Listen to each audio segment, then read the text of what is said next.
It's about 10 days since I did my my Pilgrim bitter. You might have seen the brewday. It came out quite dark actually, but we haven't seen how dark it is yet. But anyway, I'm going to keg it up, take a gravity reading, and see how it's done. Okay, so let me show you the keg. The fermentation vessel, I had it at about 18 to 19 degrees for about a week, and I took it out and I stuck it in the corner there for about another 5 days at room temperature. Obviously the fermentation is finished, so it just finished off, did a diac rest, whatever. Okay, so got my trusty turkey baster here that's been sterilised by Starsan, and I just popped off all these things here so I can get inside of it. Just excuse the noise in the background, it's just the dishwasher going. Let's have a quick peek anyway. So it's a nice brown chocolatey colour. Let's get some liquid out and see what the hydrometer reading is.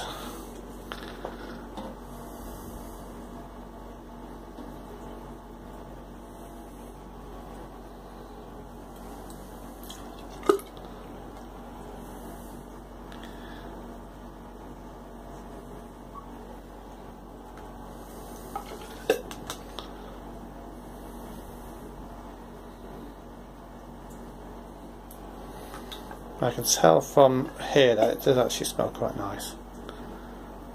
It's got a good flavour to it. Nice ale, ambery flavour. Okay, so let's get this all covered up. Now my original gravity was 1044. My whole hydrometer gone. My hydrometer's around the back there, look.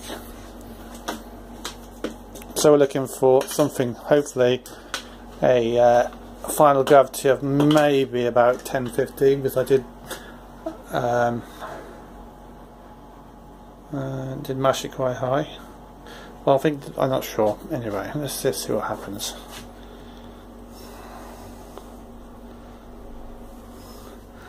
Actually, it's not too bad. It's you can actually see, you can still see it through it quite well, and it looks as if, oh, it's gone down really well. Let's see what the hydrometer reading is.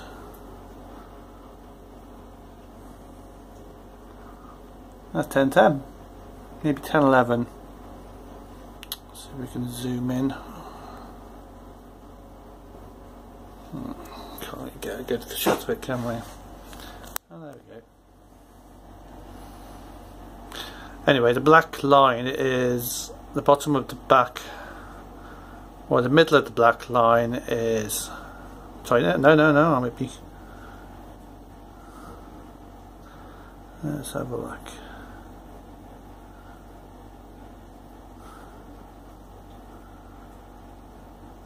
Yeah, so the bottom of the black line is 10. So yeah, I think that is just about 10-11. Let's have a look and see how much that comes out at. Which will go to 1044. So tools. So 1044 original gravity. Let's just check that again. 1044 anyway, and 1011. So I've got an alcohol volume of 4.3, and we had something like apparent attenuation of 74% and real attenuation of 60.8. That's quite good. And then we'll get out into a keg. Get a bit of a chocolatey fragrance off it, maybe a bit smoky.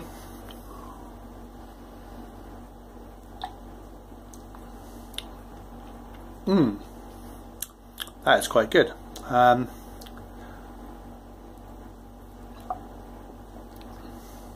It's not majorly bitter. What kind of IBUs we're looking at on this one? I was looking at about 35, which I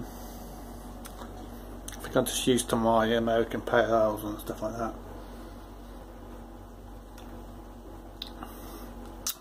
But that's going to be good. Taste of chocolate in there.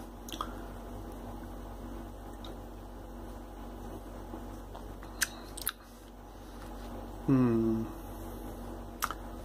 know what else to say about it really.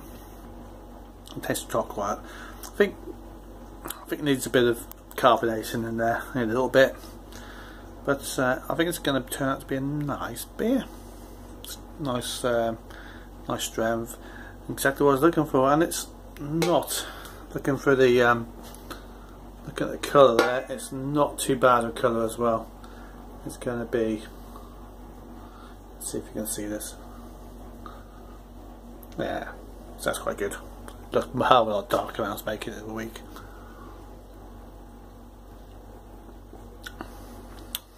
It's got a little bit of body. Let's see what I mashed it at. Mashed it at 68, so yeah, was expecting a little bit of body there, maybe a little bit of sweetness. Let's quickly keg this thing up. Okay, so I got my Demijohn. This one here, I've got my my silicon seals on here. You know what difference it's made. But anyway, what I've done, I've got well, I did have some pressure in there. Just looks as if looks like it's leaked out a bit. I think this one might have a bit of a leak to it. Anyway, down at the bottom there we got some star sand. Let's put that on the side for now. Actually, no, this can go in here. I'll take the star sand out into the bucket. Should need to have a bit of dirt there, which I don't really want. Looks like snail shit. Get rid of that.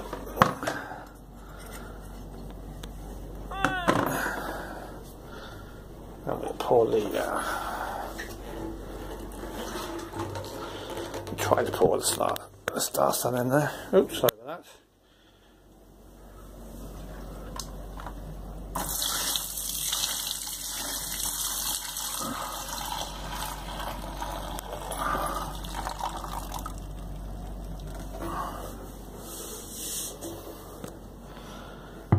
Okay, so I've got an water siphon. What I will do is to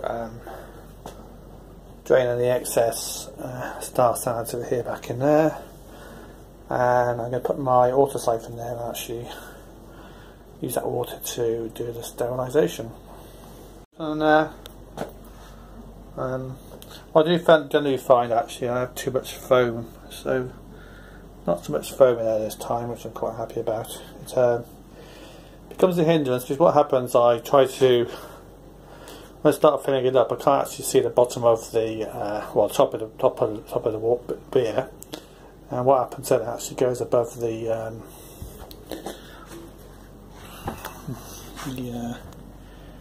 gas valve, which is just there. That's where the gas goes in. And what can happen is that you can have gas coming back, well, liquid coming back into your gas pipe, as you may know, and then into your valve, which, touch wood, hasn't happened yet, but I've had a few close calls. Right, I think this is good. Let's just get it set up and we'll get going. So that's quite good. We've hit the bottom of the barrel. I didn't have to. I'm just going to get rid of the rest of the beer in there.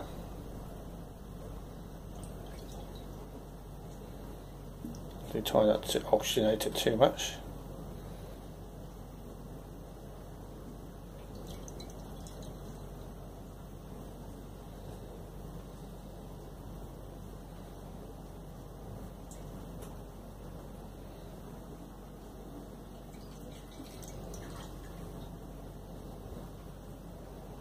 Okay, that's good.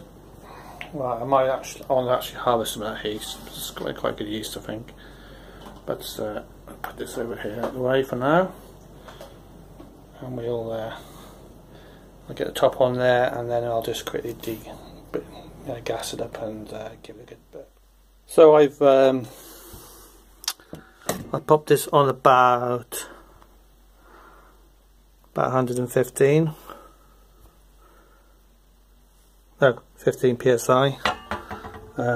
Let's pop the gas on there. I'm just going to put it out a bit. It's quite a lot in there, so.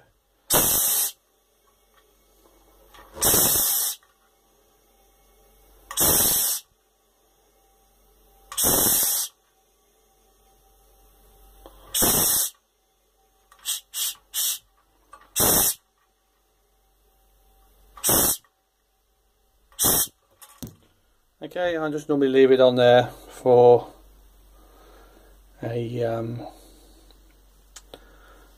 a week. Got a carbonation chart here. And 15 basically equates to, well, at 10 degrees. 15 equates to about lagers, ales, ambers and most beers. So I might try to get it down to about, it might be on about 14 actually, but and I think the temperature in the fridge is, excuse the mouldy stuff, yeah, temperature fridge is about 12 at the moment, so yeah, it's so that carbonation level there might actually be shifted down a bit more anyway, because the temperature is slightly higher. It can't actually hold so much CO2 in the liquid. So yeah, that'd be good. We'll be overcarbonated. It'll be a good thing. Okay, so I'm going to leave that on for about an hour or so. I'll turn it off and I'll just keep topping it up every day until the under the pressure just equalises out and it doesn't need any more gas in there. What other news? Had a street party weekend. I managed to get rid of almost all my beer, so all my amber ales are gone, but at the same time I did another amber ale, which, well, kind of golden ale, which I said I wouldn't do actually, but I just a bit of a sucker for those really, I think. But that was done with Target and some East Kent Goldings. I've just thrown it together, see how it comes out. But that's another good brew day, good pH, hit my gravities, and hit my volume a little bit over volume actually. So hopefully we'll see. That's actually outside at the moment fermenting. I've got some US-05 in there, which is slightly off style, but just started experimenting to see what the yeast comes out like. Coming up, I'm going to be making a beer in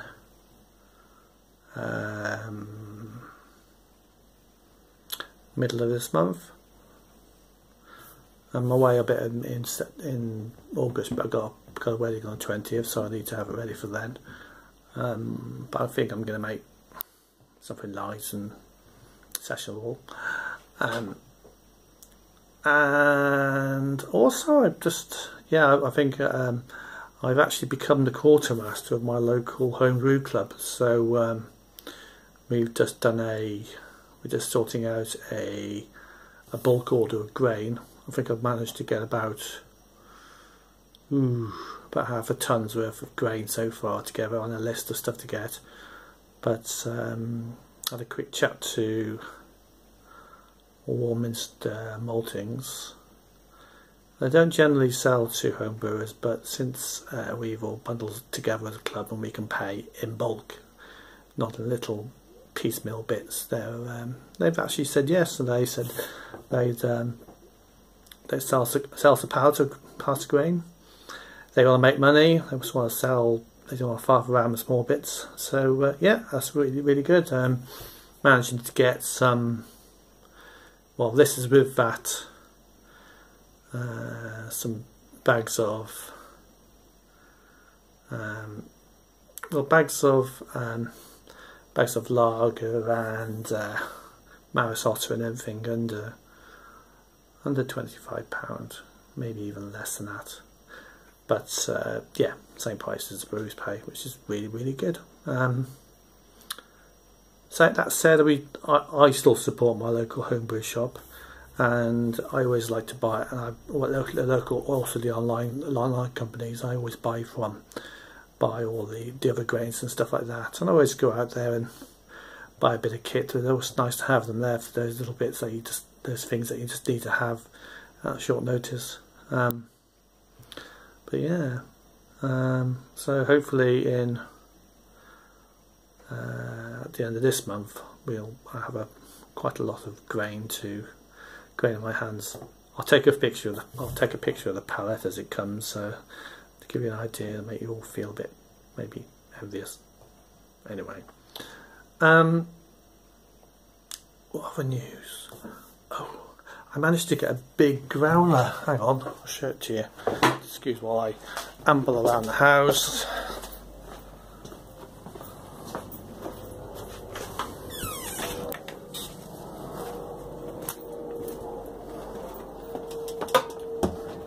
So yeah, I got a 3 litre growler. This has got more beer on the side of it, which is the local brewery. But a friend of mine sold it. Well, he's going to give it to me, but he sold it to me for £5, which is good. That's a new kit update. And another thing, when I was doing my grain farm for the weekend, I had a great idea. I think it's recommended on their website actually to do it anyway. And sometimes, but what I normally do, I boil up I do the mash water, and I do my mash, and then I get another pot and I boil up the water separately in that to do my sparge. Well, I don't know what I did this weekend. I just boiled the whole 30 litres up to around sparging temperature, pumped out my sparge water into a bucket, left it there, mashed, poured the sparge water back in again.